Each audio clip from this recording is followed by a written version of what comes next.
माझी माय सरस होती, माले शिकविते बोली, लेक बहिणाच्या मनी किती गुपित पेरली. स्वतःला सरस्वतीची मुलगी म्हणवून घेणाऱ्या कवयित्री बहिणाबाई चौधरी यांना आपण किती सहज अशिक्षित म्हणतो. आता ही कविता बघा.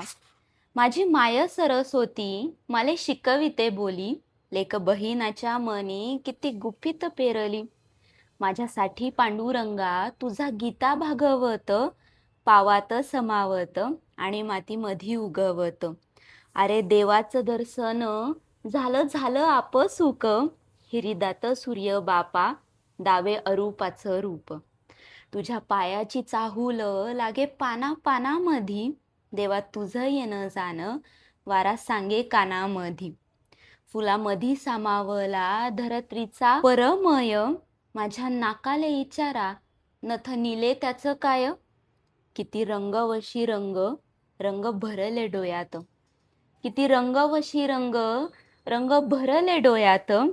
माझ्यासाठी शिरी रंग, रंग खेळे आभायात. माझ्यासाठी शिरी रंग, रंग खेळे आभायात. आज कवयित्री बहिणाबाई चौधरींचा स्मृतिदिन. त्यांच्या स्मृती जागृत ठेवण्याचा माझा छोटासा प्रयत्न.